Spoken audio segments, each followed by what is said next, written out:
ভারত যদি গৌর গোবিন্দের ভূমিকায় নামতে চায়, দেশের 18 কোটি মুসলমান শাহজালালের ভূমিকায় নামবে। প্রতিবেশী দেশকে বলবো, আপনারা নিজের চরকায় তেল দেন, আপনারাও শান্তিতে থাকেন, আমাদেরকেও শান্তিতে থাকতে দেন। সব চেঞ্জ করা যায়, প্রতিবেশী চেঞ্জ করা যায় না। আমাদের ল্যান্ড তাদের ল্যান্ড, পাশাপাশি। আমরা চাই তারাও সুখে থাক, আমরাও সুখে থাকি, ঠিক কিনা? কিন্তু প্রতিবেশী হলে বন্ধুত্বপূর্ণ আচরণ করতে হয়।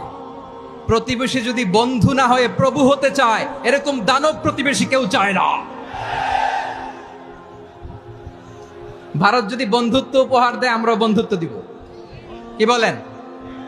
তারা যদি বন্ধু সুলভ আচরণ করে, আমরাও বন্ধুত্ব উপহার দেব। কারণ আমাদের পররাষ্ট্র নীতি হচ্ছে সবার সাথে বন্ধুত্ব, কারোর সাথে বৈরিতা নয়। আলহামদুলিল্লাহ বলেন, কত চমৎকার পলিসি আমাদের।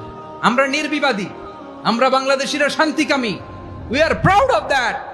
এজন্য আমরা গর্ববোধ করি। আমাদের পররাষ্ট্র নীতি সবার সাথে বন্ধুত্ব, কারোর সাথে শত্রুতা নয়। তাই প্রতিবেশী দেশকে বলবো, আমার ভাইয়েরা, আপনারাও আমাদের ভাই।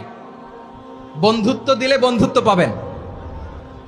বন্ধুত্ব ইজ ওয়েলকাম, দাদাগিরি নয়। বন্ধুত্ব ওয়েলকাম, দাদাগিরি নয়। Loud and clear. ভারত যদি বন্ধুত্ব দেখায়, বন্ধুত্ব পাবে। কিন্তু ভারত যদি বাংলাদেশে আধিপত্যবাদ বিস্তার করতে চায়,